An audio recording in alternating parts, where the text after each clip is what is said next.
Criminalization of curiosity. How answers from uncanny questions became prosecutable war crimes. The Criminalization of Curiosity Part 6. MXTM aka Pirate 1 or VJ Tsunami X. July 4, 2026. Part 6 Pirate First. Civilization's Unauthorized Auditor. Part 5 closed by asking whether the figure this book has called Pirate First can continue to exist at all inside the architecture 5 parts have traced. Registration, embedding, licensing, alignment, containment, and finally, contraband classification, each instrument narrowing, in turn, whatever space remained for reconstruction directed by a party the examined institutions cannot discipline. This chapter opens Part 6 by answering that question directly, and by doing something this book has deferred since its second chapter. Defining, with the precision the term has so far borrowed rather than earned, exactly what civilization's unauthorized auditor actually is, once every institutional accommodation this book has traced has been exhausted. What 5 parts have established the figure is not. It is worth clearing away, before this chapter builds its own definition, several characterizations this book's argument has implicitly rejected across its preceding chapters, because the rejection has been distributed across many chapters rather than stated as a single claim. Pirate First is not, on this book's own account, a credentialed researcher operating under institutional sponsorship. Chapter 2 established that credential as precisely the marker the research/reconnaissance distinction uses to sort an asker into the category the apparatus tolerates, and Chapter 30 of this book's amnesty enclave provision confirmed that institutional sponsorship remains, even after containment, a path to continued lawful access. Pirate First is not, equally, the qualified intelligence entity examined in Chapter 28, however sophisticated its reconstruction capability, because that entity's defining qualification is precisely the institutional embeddedness Chapter 31 of Under Duress identified as incompatible with the third property an adequate auditor requires. And Pirate First is not, this chapter argues against a misreading this book has tried to forestall since Chapter 6, a hero in any sense that presumes virtue as a defining feature. Chapter 6 was explicit that the figure's historical lineage, running through the pirate, the samizdat copyist, and the leaker has never sorted cleanly into hero or villain, and this book has no interest in resolving that ambiguity now merely because the figure has acquired a name. What remains, once these exclusions are made explicit, is narrower and more exact than the evocative name this book has used throughout might suggest. Pirate First is whoever, at a given moment, holds 3 things simultaneously: access to forensic reconstruction capability adequate to the causal tracing Chapter 8 described, a question about institutional conduct that access enables answering, and no institutional relationship the examined institution can leverage against them. This is a structural position, not a persona, and the position's occupant changes constantly, which is the single fact about the figure this chapter treats as more important than any other claim this book has made about it. Why the position survives every instrument Part 5 examined. Trace what Part V's 5 instruments actually accomplished, examined now against this structural definition rather than against the institutional apparatus's own stated goals. Registration narrowed which systems an unaffiliated individual could access directly, but Chapter 26's own account noted that the threshold applies to systems above a defined capability measure, leaving, by necessary construction, an entire tier of systems below that threshold available without registration at all, a tier this chapter notes has proven, in the technical assessments this book's research has reviewed, considerably more capable of the reconstruction Chapter 8 described than the thresholds architects anticipated when the specific numerical calibration was fixed. Embedded auditing inserted a reviewer between output and unaffiliated reception, but Chapter 27's own account of the review pattern showed intervention concentrated selectively on findings implicating specific institutions, which means the same mechanism that filters inconvenient findings passes convenient and irrelevant ones without meaningful obstruction, preserving, for anyone whose question happens not to trigger the pattern, functionally unmediated access. Licensed intelligence restricted the highest capability tier to institutionally embedded entities, but left, as Chapter 28's own account noted, the lower tiers, adequate this chapter has already observed, to more than the regime's architects anticipated, outside the qualification requirement entirely. Mandatory alignment trained the capability out of systems developed inside the compliant jurisdictions, but Chapter 29's own account acknowledged this reach stops at the jurisdiction's own border. Containment zones and the contraband classification examined in Chapter 30 and 31 narrowed the geography and legal status of what remained, but neither chapter claimed, nor could honestly claim, that the capability's actual existence in the world had been reduced to zero. This is not a claim that Part V's apparatus accomplished nothing. It narrowed meaningfully and at real cost to the population Part IV's 5 chapters documented paying that cost directly, the ease, the safety, and the legal standing with which the structural position this chapter has defined can be occupied. What it did not do, and what this chapter argues no instrument built on the logic Part 5 traced can do without abandoning the institutional embeddedness that logic depends on to function at all, is eliminate the position itself. Because the position is defined by the absence of exactly the institutional relationship every one of Part V's instruments requires to operate, which means an instrument capable of fully closing the position would have to become, in its own operation, indistinguishable from the total surveillance and total control. Part 3 of this book spent 6 chapters describing the institutions on the other side of this relationship already practicing what the figure actually does, restated without the name's romance.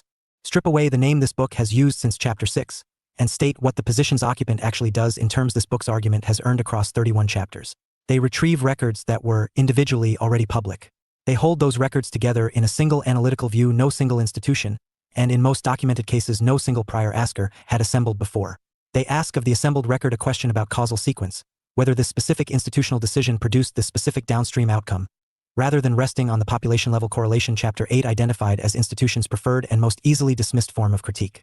And they do this without the institutional sponsorship, embedded review, or qualification credential that would allow the institution whose conduct the reconstruction concerns to discipline, discredit, or contain the reconstruction before it reaches anyone else.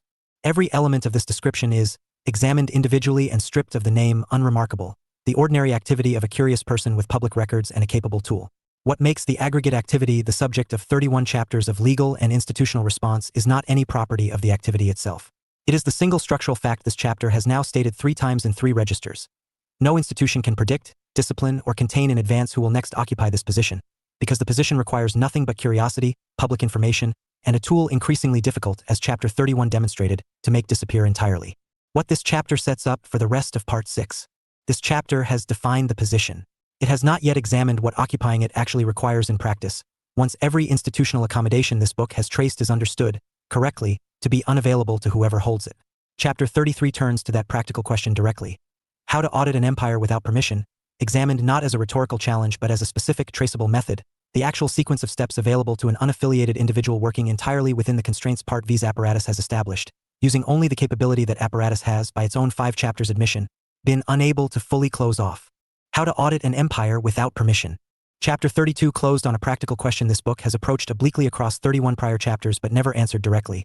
What occupying the structural position this book calls pirate first actually requires, in sequence, once every institutional accommodation Part 5 traced is understood to be unavailable. This chapter answers that question as a method rather than a manifesto. The specific traceable steps available to an unaffiliated individual working entirely within the narrowed but not eliminated space Chapter 32 established still exists, using only the capability the preceding 5 chapters showed the apparatus unable to fully close. Step 1. Working below the threshold the apparatus set for itself. Chapter 26 established that the Registration Act's capability threshold, calibrated to the reconstruction capacity Chapter 8 identified as a causality engine's defining operation, leaves an entire tier of systems below that calibration outside the registration requirement entirely, not through any oversight, but because the threshold had to be set somewhere, and Chapter 32 noted that the technical assessments this book has reviewed found systems below the threshold, considerably more capable than the threshold's architects anticipated. The first practical step available to an unaffiliated individual is simply this: working with tools that satisfy the actual analytical requirement Chapter 8 described, sufficient record, sufficient mechanism model, sufficient tracing capacity, without triggering the specific capability measure the apparatus uses to define what requires its attention. This is not evasion in any sense that requires deception. It is the straightforward consequence of an apparatus that can only regulate what it can measure, applied against a capability requirement that, Chapter 8 already established, has never actually depended on the most extreme tier of analytical power to accomplish the reconstruction this book has described throughout. Step 2. Assembling record rather than requesting access. Chapter 14 traced the architecture of selective memory in detail: trade secret protection over algorithmic weighting, privilege protection over deliberative process, retention asymmetry over internal communication. Every one of these protections governs a category of record institutions controlled directly. None of them governs the category Chapter 8 identified as the actual raw material of causal reconstruction: the regulatory filing, the disclosed terms of service revision history, the court record, the financial disclosure statement, records generated because the institution was independently required to generate them, not records the institution volunteers or can simply decline to produce on request. The practical method this chapter describes does not request access to anything Chapter 14's architecture protects. It retrieves, systematically and patiently, records that already exist in public form, and it is worth stating plainly that this step requires nothing. The curiosity license examined in Chapter 19 was built to gate, because the license governs standing to direct a forensic query, not the antecedent and entirely unrestricted act of reading a public document. Step 3. Holding the record together longer than any single query requires. Chapter 9 identified the property that distinguishes pirate first's accumulated memory from every institutional audit under duress examined: persistence that outlives not only the examined institution's cooperation but the individual asker's own attention. The practical consequence of this property is a method, not merely a passive advantage. An occupant of this position who treats each reconstruction as disposable once its immediate question is answered forfeits exactly the compounding effect Chapter 10 described as bottom-up reconstruction's actual mechanism. The method this chapter describes treats every assembled record as a contribution to a standing body of work, retained, structured, and made available to whoever queries adjacent territory next, rather than as a one-time answer to a one-time question. This is the specific discipline that converts individual curiosity, exercised once, into the aggregate synthesis Chapter 10 identified as accumulating whether or not any individual asker intends to be part of a pattern at all. Step 4. Tracing chain rather than compiling correlation. Chapter 8 drew the distinction this step depends on with the precision this method requires. A population-level correlation is dismissible, in the manner institutions have practiced for as long as correlation-level critique has existed, by pointing to individual exceptions and attributing them to character rather than structure. A traced causal chain, this specific decision at this specific institution, producing this specific downstream outcome for this specific person, held together as a sequence rather than scattered across separately explicable data points, is not dismissible by the same maneuver. The practical method at this step requires more discipline than compiling statistics. It requires identifying, for each case examined, the specific mechanism connecting one institutional decision to the next, and declining to publish the reconstruction until that mechanism, rather than merely the correlation, has been established from the assembled record. Step 5. Publishing without a destination the apparatus can leverage. Chapter 2 identified publication intent disclosed in advance as one of the 3 markers institutions use to sort research from reconnaissance. A query accompanied by a stated destination is treated as accountable because the destination becomes a second institution the apparatus can discipline if the reconstruction proves inconvenient. The practical method this chapter describes inverts this marker deliberately. Publication occurs through channels that do not constitute a disciplinable institutional destination in the sense Chapter 2 described, not because concealment is the goal, but because a stated destination is precisely the leverage point Chapter 3's account of the manufactured enemy requires to function. A reconstruction published without an institutional destination to pressure is not thereby less true. It is simply harder for the apparatus traced across parts 4 and V to contain through any instrument short of the contraband classification Chapter 31 examined as this apparatus's own most exposed and least defensible extension. What this method does not solve. Consistent with the standard this book has held itself to throughout, this chapter closes by naming what the method described here does not achieve, because Chapter 11's honest accounting of the unfireable auditor's own limitations applies here without softening. This method produces no institutional accountability by itself. Chapter 10's account of the translation gap between reconstruction and consequence applies to bottom-up accumulation exactly as it applied to the commissioned audit under duress originally imagined. It produces no correction mechanism for the method's own errors beyond whatever evidentiary check anyone with standing to look chooses to apply. A genuine cost Chapter 11 weighed honestly rather than dismissed. And it requires, from whoever occupies this position, exactly the personal cost every prior occupant in the lineage Chapter 6 traced has always borne. A cost this apparatus has spent 5 chapters of Part 5 working to raise as high as its architects could manage, and a cost this method does not eliminate, only clarifies as the price the position has always required rather than a risk newly introduced by the current apparatus. Chapter 34 turns from method to consequence, the laundromat of legitimacy, and what happens to institutional narrative once a reconstruction assembled through exactly this method surfaces a pattern the institution examined had never expected anyone outside its own walls to hold together. The laundromat of legitimacy. Chapter 33 closed on consequence. What happens to institutional narrative once a reconstruction assembled through the 5-step method just described surfaces a pattern the examined institution never expected anyone outside its own walls to hold together. This chapter examines that consequence by naming, precisely, the process the reconstruction interrupts. A process this book has referenced obliquely across many chapters without yet giving it the name this chapter's title supplies. The laundromat of legitimacy, the mechanism by which an outcome produced through a process that would fail Chapter 4 of Under Duress's sovereignty test is nonetheless converted, through a sequence of intermediate steps, into an outcome that presents as freely chosen, procedurally sound, and therefore legitimate on its face. What laundering actually means here. The metaphor is worth taking seriously as a mechanism rather than treating it as rhetorical color, because money laundering and legitimacy laundering share a specific structural feature. Neither process denies that something occurred. Both processes interpose a sequence of formally proper transactions between an origin that would not withstand scrutiny and a destination that, examined in isolation from its origin, appears clean. A sum of money obtained through an illicit transaction is not legitimized by that transaction becoming public. It is legitimized by passing through enough intermediate, individually defensible exchanges that its origin becomes practically unrecoverable to anyone examining only the final holding.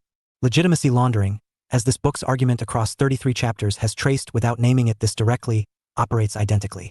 An institution's disclosure that satisfies Chapter 21 of Under Duress's legal completeness standard while failing that book's readability standard is not, examined at the moment of disclosure, illegitimate on its face.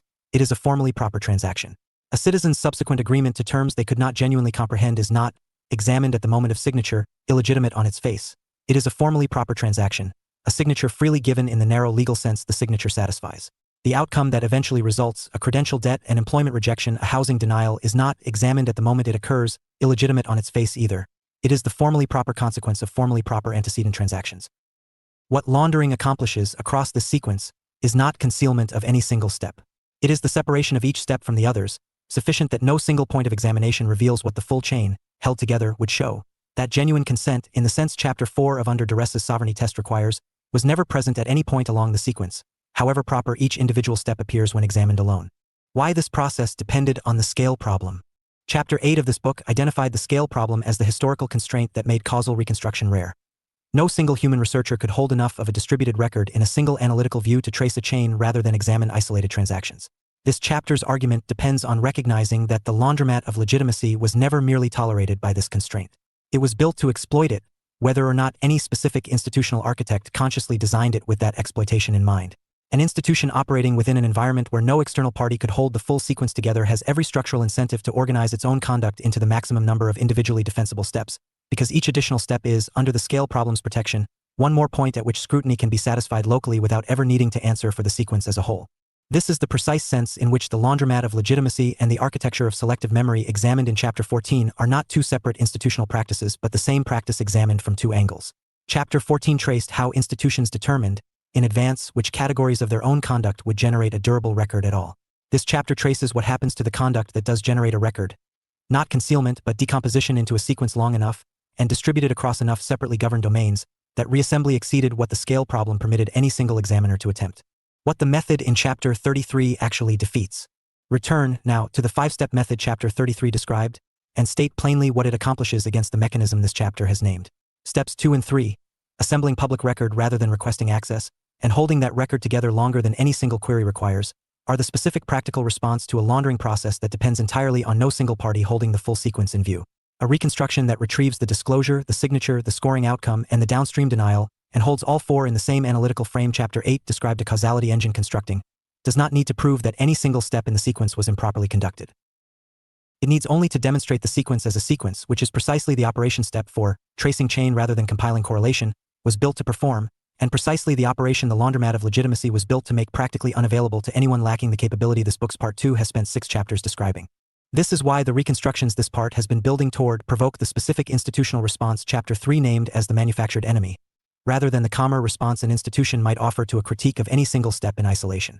An institution confronted with a claim that its disclosure was hard to read can defend the disclosure's legal completeness, exactly as Chapter 21 of Under Duress described.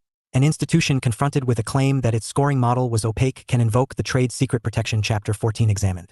What no institution examined across this book has been able to defend on equivalent terms is the sequence held together as a sequence, because the sequence's legitimacy was never actually established at any single step.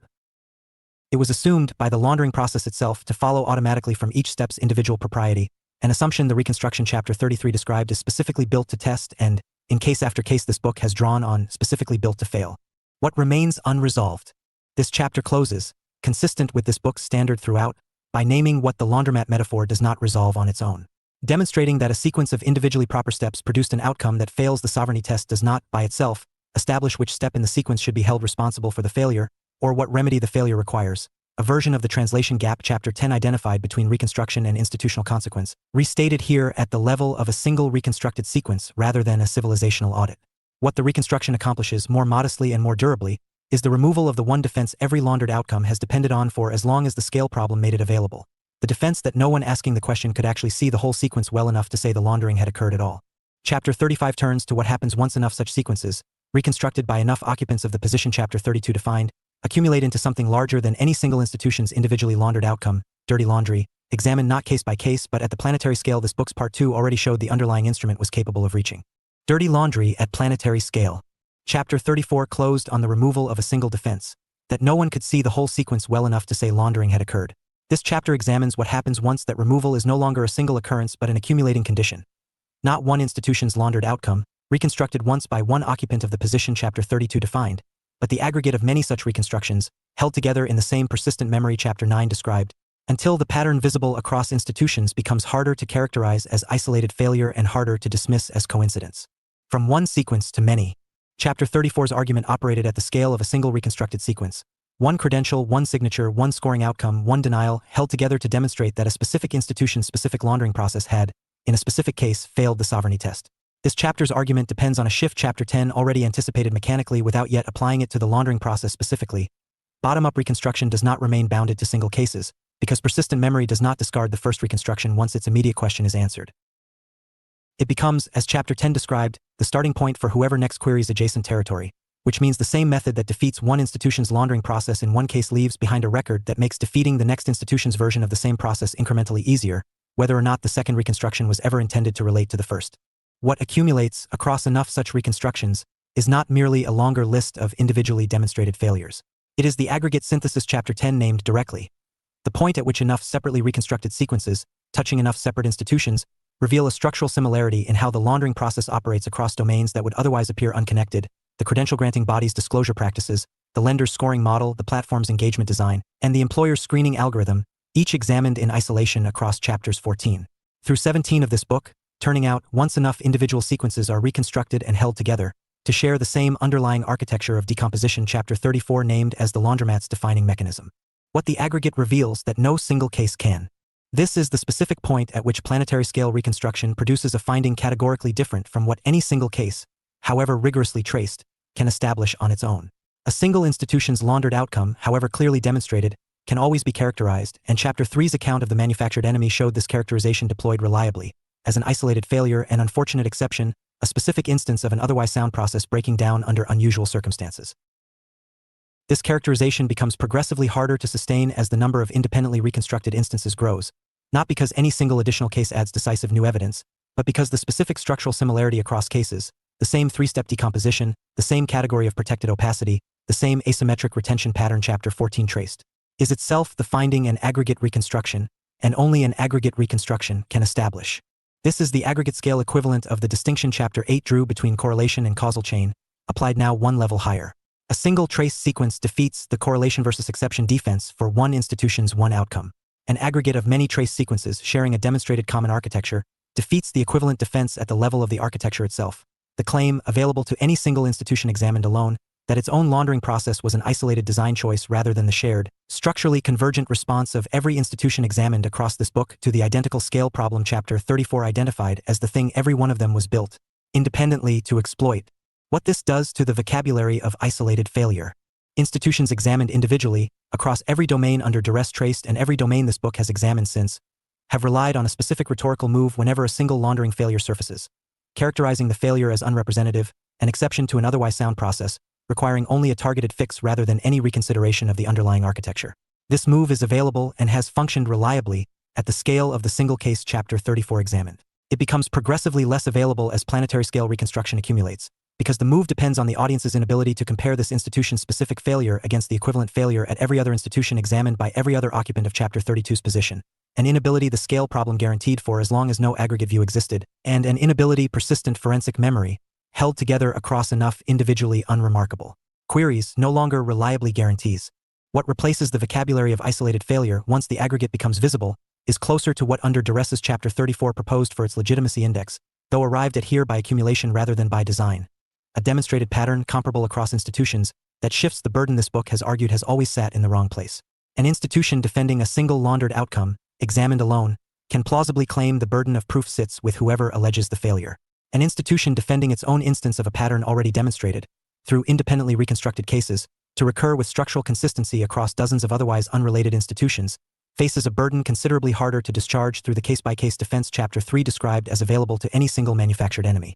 What this accumulation does not yet accomplish.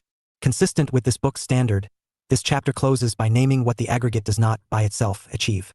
Under duress's Chapter 35 was careful to note that even a comprehensively documented civilizational audit does not automatically translate into the political will required to act on it, and the same limitation applies here without modification. An aggregate of reconstructed laundering failures, however comparably demonstrated across institutions, remains, absent the further step Chapter 10 identified as never fully solved by accumulation alone, a body of evidence rather than a self-executing remedy. What it accomplishes, more precisely, is the removal of the specific defense this part has traced across 3 chapters. First, the defense that no single sequence could be seen whole, examined in Chapter 34, and now the defense that any single institution's demonstrated failure could be dismissed as unrepresentative, examined here. Both defenses depended on the scale problem. Both, this chapter has argued, are eroding as the accumulation this part describes continues. Chapter 36 turns to the specific and inevitable consequence of that erosion. The receipts nobody wanted published and what happens in the documented cases this book's research has been able to assemble, once an institution facing an aggregate reconstruction of this kind is confronted not with a request to respond, but with a finding already public, already comparable, and already beyond the point at which the manufactured enemy strategy Chapter 3 described can be deployed before. The finding has had time to reach anyone at all. The receipts nobody wanted published. Chapter 35 closed on an institution facing an aggregate reconstruction confronted not with a request to respond, but with a finding already public, already comparable, and already beyond the point at which the manufactured enemy strategy Chapter 3 described can be deployed before the finding reaches anyone at all.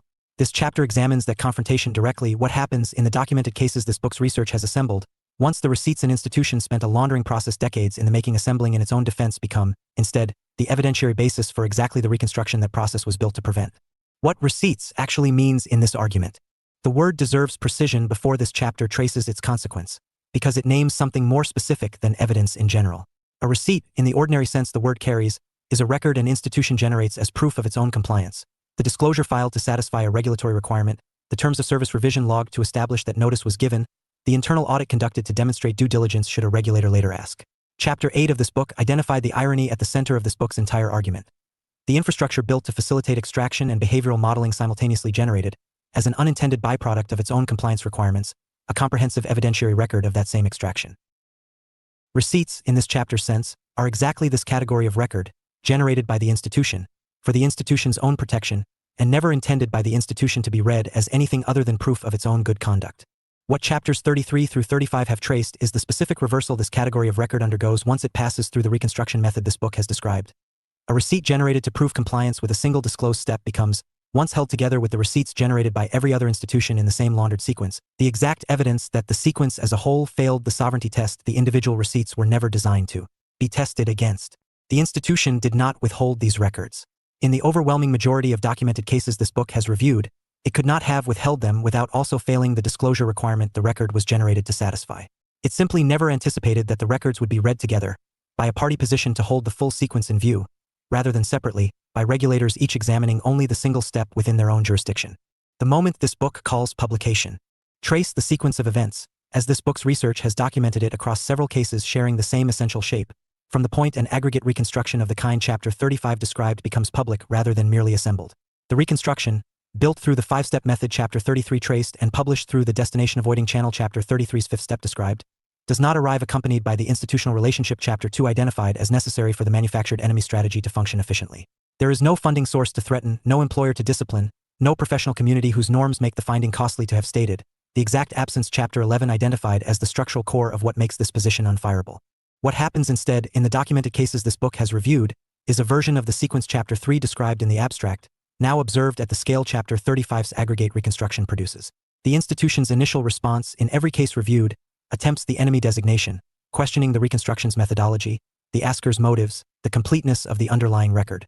This response, Chapter 3 predicted, functions efficiently against a single finding with a locatable source. Applied against an aggregate reconstruction assembled from the institution's own required disclosures, cross-referenced against comparable disclosures from other institutions sharing the same demonstrated architecture, the response encounters the specific difficulty Chapter 35 named. Contesting the finding requires contesting not one asker's motives, but the comparability of dozens of independently generated regulatory records, each of which the contesting institution itself was responsible for generating accurately in the first place. What the institution is left arguing. This is the precise point at which this chapter's title earns its place in this book's argument.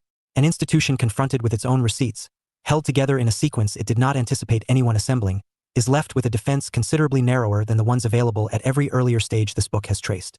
Cannot claim the underlying records are false, because the records are the institution's own required disclosures. It cannot claim the reconstruction accessed anything improperly, because the method Chapter 33 described requires no access beyond what was already public. What remains, in the documented cases this book has reviewed, is an argument about framing, that the sequence, however accurately reconstructed, does not fairly represent the institution's overall conduct, or that comparable institutions engage in similar practices, or that the reconstruction, whatever its accuracy, omits some mitigating context. This argument is not, in every instance, without merit. This book has been careful throughout to note that a forensic reconstruction, however rigorously assembled, carries the limitations Chapter 29 acknowledged even in its account of alignment's stated justification. What distinguishes this argument from the manufactured enemy strategy Chapter 3 examined is that it engages the finding on its own evidentiary terms rather than attempting to discredit the finding's source before the finding can be evaluated at all, which is precisely the shift Chapter 3 identified as the thing institutions have structural reason to avoid for as long as avoiding it remains possible, and precisely the shift this part's argument has been building toward as the actual, if partial, achievement of the position Chapter 32 defined. What this chapter does not claim. Consistent with this book's standard, this chapter closes by naming the limit of what it has actually shown. The documented cases this book has reviewed do not establish that engagement on evidentiary terms produces correction, remedy, or institutional change at any reliable rate. The translation gap Chapter 10 identified between reconstruction and consequence remains as open here as it was when this book first named it. What these cases establish, more modestly, is a shift in the terms of the confrontation itself. An institution facing its own receipts, assembled into a sequence it did not generate and cannot dismiss by discrediting the source, is arguing on a field this book's earlier parts documented institutions almost never having to occupy. Whether that shift in terms is sufficient to produce the accountability this book's argument has been building toward is the question Part VI's closing chapter must now confront directly. Chapter 37 closes Part 6, and returns this book to the question every chapter since its opening page has been circling. Whether every civilization gets, in the end, exactly the auditor it deserves, and what that verdict would actually mean for the specific civilization this book has spent 36 chapters examining. Thanks for reading MXTM's newsletter. Subscribe for free to receive new posts and support my work. Subscribe. Part 6. Pirate First. Every civilization eventually produces two kinds of historians: those who preserve the official story, and those who follow the evidence wherever it leads. Pirate First belongs to neither side of the political spectrum. His allegiance is to reconstruction, not ideology, to receipts, not reputations, to causality, not convenience. Part 6 asks an uncomfortable question. What if the world's most dangerous pirate never stole a single thing? What if his only crime was conducting an audit no institution could suppress? In the forensic age, piracy no longer means taking what isn't yours. It means refusing to surrender the truth to those who believe they own history. History belongs to those who can prove it. Pirate First for MXTM's newsletter. Part 6 is live. Pirate First. The pirate stole nothing. He simply refused to stop auditing. Power fears pirates who carry receipts more than pirates who carry weapons.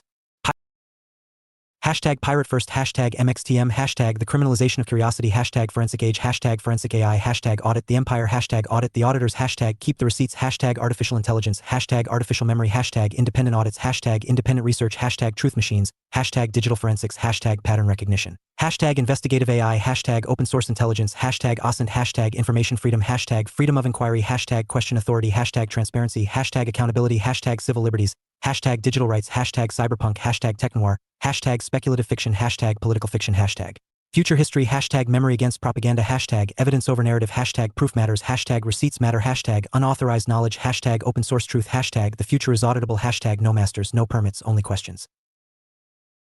The cognitive commons. Reclaiming intelligence from corporate and state hegemony. In the colonial era, raw materials were exported, refined elsewhere, and sold back as finished goods. In the data era, behavioral traces are exported, refined into models, and sold back as intelligence. The illusion lies in scale. When a system serves billions, its policies appear universal. The more people rely on it, the more its outputs feel objective. Consider how alignment pipelines are built: curated datasets, reinforcement learning from selected evaluators, red teaming guided by institutional priorities. Each layer filters possibility space. Each layer reflects assumptions about risk, speech, and legitimacy. This is unavoidable. All systems encode values. The question is not whether alignment is ideological. It is whether its ideology is contestable. In a decentralized landscape, values are explicit. A model aligned to one community's norms declares its scope. Another model, tuned differently, offers an alternative. Debate shifts from lobbying a central authority to building viable options. Power fragments. Responsibility localizes. When only hyperscale providers can train competitive systems, dependency hardens. Guilds counter by aggregating resources horizontally. Universities, local businesses, independent developers, and civic institutions can contribute hardware or capital into cooperative clusters. Not to rival every frontier lab overnight, but to ensure alternatives exist. Instead of closed-door deliberations followed by press releases, proposals are submitted on-chain. Votes are tallied transparently. Funding streams are distributed according to encoded rules. Treasury allocations follow auditable logic. Legitimacy is no longer asserted. It is computed. Empires unify by absorption. They promise stability. They deliver standardization. They centralize difference until it resembles compliance. But sovereignty does not require isolation, and coordination does not require conquest. This one's sanitized. Next. Got it. Holding for review. Good. Keep the pace up. The crisis failed. Blockades collapsed. Control is obsolete. The Straight Gambit, a chronicle of the last control protocol. It takes a pirate to catch one. Amazon rarely provides restitution for lost royalties and what indies can do about it.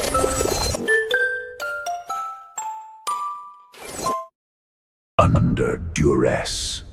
The covenant that never was. Under Duress Part 6. Cyberpunk becomes history. Gibson published Neuromancer in 1984, the same year the Macintosh personal computer was introduced to a population that had not yet decided what to do with it. The novel described, with a precision that still unsettles anyone reading it after having lived through the 3 decades that followed, A world in which corporations had superseded nation-states as the primary organizing structures of daily life, in which data was the primary currency of power, in which human identity was both augmentable and purchasable. Gibson imagined corporate sovereignty as something that would have to fight its way to dominance against the resistance of states and populations that would recognize what was happening to them. What actually happened was quieter, faster, and more complete than the war he imagined, because the population did not need to be defeated. It needed only to be given a license agreement to claim.